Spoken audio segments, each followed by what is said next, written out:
At the show's beginning, this modern god appears exhausted as he sits on his couch and watches Earth's tragic news headlines on TV. To calm his nerves, he drinks a beer and watches videos of others praising him. The scene shifts to Heaven Incorporated, where angels diligently perform their duties to ensure everything goes right on Earth. Eliza Hunter, a young angel from the Department of Dirt, is desperate to get away from creating single dirt particles every single day. She begs the Department of Angel Resources to transfer her to a more engaging workplace. Eliza thinks she can be the change Earth needs, despite everyone else believing the planet is hopeless and unfixable. After some convincing, she is thrilled when she is transferred to the Department of Answering Prayers. However, it is not something she expected. When Eliza reaches the Department of Answering Prayers, she finds a hauntingly dark room with only Craig, the sole angel who has been employed at the department for thousands of years. Overworked and seemingly devoid of social connection, Craig demonstrates to his new colleague how to answer prayers. Eliza realizes that this will not be a very fulfilling career as she looks around the enormous room full of mountains of unanswered prayer tickets. Craig then shows her around and tells her to convey all impossible prayers directly to God. Later, Eliza successfully answers a farmer's prayer to preserve his drought-damaged crops. However, she mistakenly activates a rainfall-turned-typhoon and transforms one man's prayer into hundreds of "please save me, I don't want to die" prayers. So Eliza runs to God and begs for help. She tries to persuade him to do something about the increasing fatalities, and God suddenly agrees. He rushes to make an urgent announcement to the entire Heaven Inc. Taking everyone by surprise, God announces that he has decided to blow up Earth. When he returns to his office, God tells Sanjay, his executive archangel, how frustrated he is because no one is offering him lamb sacrifices anymore. Realizing that God is a gambler, Eliza places a bet to preserve Earth. She bets God that if she can solve one of the unanswered prayers, Earth will be rescued. In the meantime, the staff at Heaven Inc. start canceling their potential projects for Earth after God's announcement. Craig quickly learns that when the Earth is destroyed and he has to move to another galaxy, all his assets from thousands of millennia of labor will be lost. He then decides to assist Eliza in saving the world and his cherished job because he knows he cannot stand working at the Department of Moving Debris in a lifeless galaxy.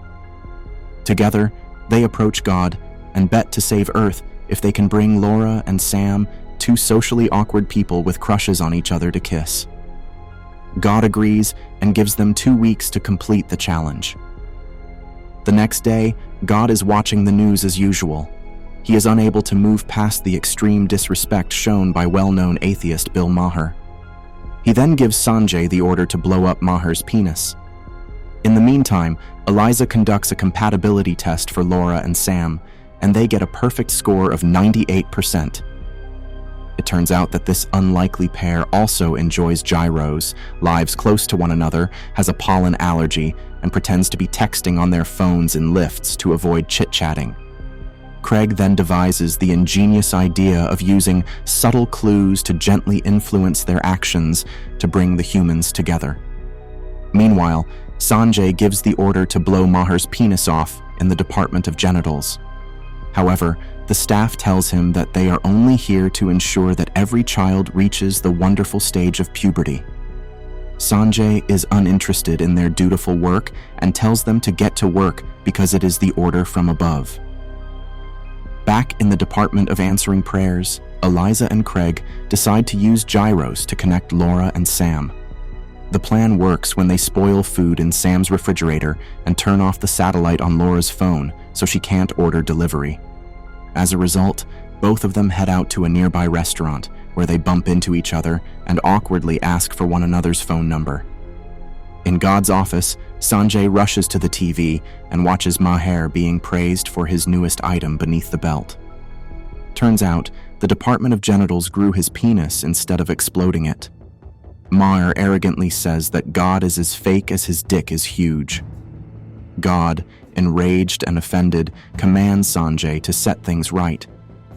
When Sanjay confronts the department, the staff responds that pouring additional hormones into Maher's genital glands caused his penis to reach a level of beauty that no one has ever seen before, and that it would be against their ethics and integrity to ruin something so spectacular. Irritated, Sanjay decides to take the matter in his own hand and quickly learns that it takes 50,000 pumps of the pumpatron machine to blow up a penis. In the meantime, things are going really well between Laura and Sam until she spills her coffee on a handsome stranger. The stranger, who introduces himself as Mason, immediately becomes attracted to her. Watching from above, Eliza and Craig fear the worst, as they only have less than 12 days to complete their challenge. Craig then rushes to ruin their park date with a torrential downpour. Unfortunately, he actually makes Mason look more attractive, causing Laura's attraction meter to reach the level of maximum attraction. Since Sam is too busy attempting to put a fitted sheet on his bed, there is no chance that he will emerge as the day's hero. The scene shifts to the main halls of Heaven Incorporated. Sanjay is the newest star of the television program called Game Changers and is being interviewed by the TV team. As the next featured executive in the entire universe, he boasts about his previous achievements, including making the well-known Octomom while he was employed at the Department of Answering Prayers. The interviewer then questions him about his present work with God. Just then, Rosie, God's assistant, hands him a note and learns that God needs help on heating a pot pie. Sanjay promptly excuses himself and rushes to God to show him how to use a microwave. He then quickly gets back to the TV team and resumes the interview. However, Sanjay realizes that he is merely doing God's menial work. This realization comes when God continues to wreak havoc on himself. After burning his hands while handling the pot pie, God demands that Sanjay spoon-feed him. Meanwhile, Craig and Eliza start looking into ways to kill Mason, but things escalate when Mason offers Laura a romantic vacation to China. Without hesitation, she agrees, and they prepare to leave that night. Craig then floods China's airport, causing all the flights to be canceled. However, this effort only backfires when Laura agrees to let Mason stay with her for a few days. Eliza then decides to beg Sanjay for assistance with just 10 days left before the end of the world. Sanjay quickly devises a scheme to eliminate Mason's source of income and then ruin his reputation. After a thorough digging, the angels learn that Mason is actually the heir to Royal Britannia Oil Company. Together, they blow up a ship transporting crude oils, and consequently, the stocks of Royal Britannia Oil Company fall sharply.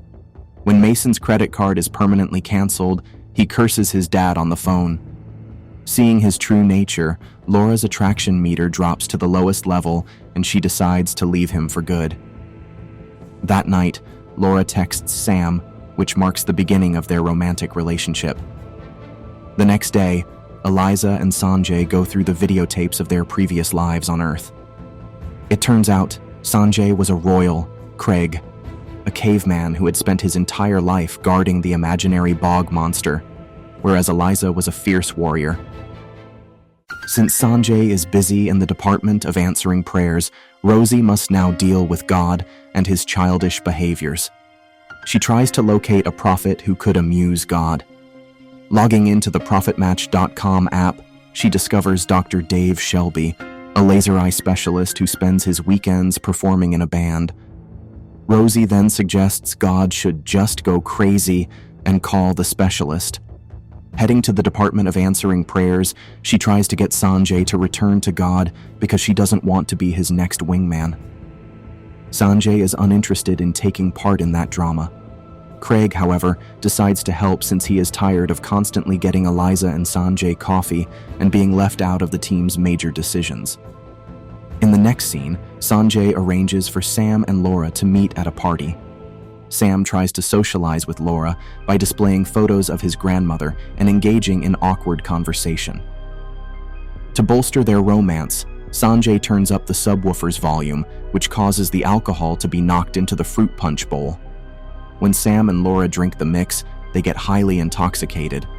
Sanjay then notices that the alcohol concentration has risen to 67%.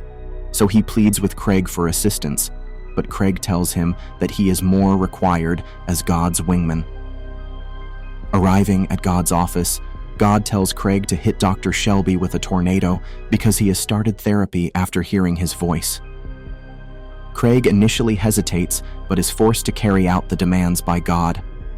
Moments later, news reports show that Dr. Shelby's house has been destroyed by a massive tornado. What's weird is, only his house has been taken down into pieces in the entire neighborhood. Frustrated, Dr. Shelby politely confronts God and tells him that although he is a secret prophet, he has a life on Earth. He has a family and has to look after his children. God appreciates his honesty, and in a twisted turn of faith, he casually orders Craig to kill the doctor. Not wanting to obey such a cruel instruction, Craig lies that the machine is not working. He then resigns from his role as God's wingman and returns quickly to the Department of Answering Prayers. When he arrives at the department, Craig notices the party is spiraling out of control. He then starts a home fire to put an end to all unintentional binge drinking. To control the fire, he activates cold showers inside the house. Sam and Laura are able to get away and converse outside just as the fire trucks arrive. They decide to meet up on Friday, and Sam is more than happy to choose an outfit with his grandmother for the big date. Just when our angels think they can save the planet, it is revealed that Sam's grandmother has less than 3 hours to live. The scene cuts to Rosie's afterlife as she strives to be the best candidate for God's executive assistant. She goes through several rigorous physical and mental tests and is finally accepted for the post. Rosie is thrilled she just got what she had been dreaming all her life. However, it quickly becomes clear that her typical day will involve opening cereal packages for God and supporting his lame business ideas, such as a Lazy Susan restaurant. True love, on the other hand, is about to be slipped away as Sam's adored Nana's life is scheduled to end in 3 days. Craig, Eliza, and Sanjay attend the Department of Death to determine their options.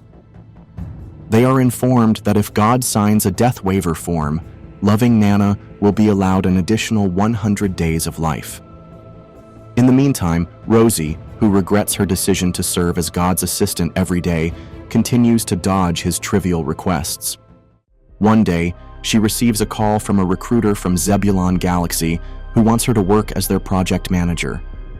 She will receive numerous privileges like a personal chef, masseur, company car, bag of jewels, and, most importantly, the opportunity to do something worthwhile. Rosie jumps at this opportunity because she deserves better than heaven. However, she discovers that the position is not officially hers until Earth is completely destroyed. The next day, Eliza, Craig, and Sanjay ask Rosie for help in obtaining God's signature. Rosie is uninterested in assisting an illiterate madman and would rather witness the Earth's destruction. This new detail sparks an idea among the team. That is, they can take advantage of the fact that God may not be able to read. Meanwhile, God is delighted to test his signature shocktail drink for his Lazy Susan restaurant. Just then, the angels arrive and propose that God sign a liquor license form to further his business plan. They then give him the death waiver form instead. God, who clearly cannot read, is ready to sign away. However, Rosie steps in to go through the form and confirm it. While Rosie is reviewing the contract, God unleashes his rage when he discovers that his chef served him normal fries instead of curly fries. The chef is led to his punishment in a secret back room where agonizing screams are heard, followed by a loud suction-like pop. God then emerges from the secret back chamber, enjoying a newly acquired little jelly bean, and places it among the other jelly beans in a cup. Turns out, the chef was just turned into a jelly bean as a punishment. Eliza then talks some sense into Rosie, telling her that Zebulon is a utopia and her talents would be wasted there. Instead, she can help the imperfect Earth and its humans and do something meaningful in her life. Thankfully, Rosie takes her advice, and when God asks to read the contract aloud, she pretends to read an actual license form. God is convinced, so he signs Nana's death waiver paperwork. The team is thrilled to have Rosie join the Department of Answering Prayers, and Rosie is pleased to have finally found meaningful work. The next day, God prepares to pitch his restaurant concept to his parents so that he can secure some startup funds. He arrives at his childhood home, where he is greeted by his parents and siblings. During lunchtime, his siblings explain how great their planets are currently doing, and God proceeds to pitch his restaurant. With only 14 hours until the Earth is due to explode, Craig and the team learn that there is a basketball game in Sam and Laura's town that night. Seizing the opportunity, they indirectly convince the pair to attend and prepare to film them on the kiss cam. However, Craig mentions that the pair has a slim chance of being chosen for the kiss cam because there will be lots of couples attending that night. Eliza and Sanjay then set out to eliminate all of the other couples by activating a wind that blows away their tickets, jamming their cars, and also giving them diarrhea. Back in God's childhood home, he explains his Lazy Susan's restaurant to his perplexed parents. The concept turns out to be so dumb that his parents decide not to sponsor his project. They tell God that they do not believe he is capable of running such a tricky business. When God whines like a little boy for a while, his dad eventually agrees to fund the restaurant. But his siblings emphasize how God's previous attempts have failed. In the meantime, Sam and Laura arrive at the game and soon bond over their shared lack of knowledge about basketball. During the break, the kiss cam displays them, but the pair becomes exceedingly nervous. Everybody starts cheering them to kiss, which makes them feel even worse. To add to their torture, a mascot pressurizes Sam into kissing the girl. Sensing their helpless situation, Eliza ruptures the mascot's appendix, causing him to fall over Sam. Sam then pushes him out of nervousness. As a result, the mascot, having ruptured his appendix on the spot, falls down the stairs and dies instantly. The crowd then begins accusing Sam of killing the mascot. Elsewhere, God's siblings complain about God's creation, especially Earth, that just makes no sense. There are species called humans who live on the surface because apparently God forgot to make the planet's core, which is just fire at the moment. Moreover, they reveal that God created animals for the planet such as giraffes with obnoxiously long necks and dogs that are domesticated by humans. God's parents are enraged because they wasted their money on such useless creations. But they are most upset when they learn that God has granted humans free will. God then defends his decision, telling his family that he was actually trying to make a wise society so that all the species lived in harmony. He then realizes how much the Earth means to him and decides not to explode it. Sam and Laura, having experienced such a traumatizing first date, exit the basketball arena and argue about whether or not they want the date to end. Due to some misunderstanding, they decide to go their separate ways. Just when things seem dire for our angels, God crashes their meeting and tells them that he has changed his mind. He will stop the Earth from blowing up. Overjoyed, the team hands God the opaque metal box that had initially sealed their bet. God tries to destroy it, but to no avail. Rosie then realizes that it has been sealed permanently, and they have no other option than to reconcile Sam and Laura and make them kiss in order to stop the end of the world. With less than half an hour left, the angels recruit the help of Heaven Inc.'s employees who provide technical expertise. God also offers his assistance, but Sanjay, fearful that he will just spoil things, tries to distract him with pointless work. He leads God to the Department of Mammoths, which has been shut down for ages, and asks him to press a button until Sanjay returns with good news.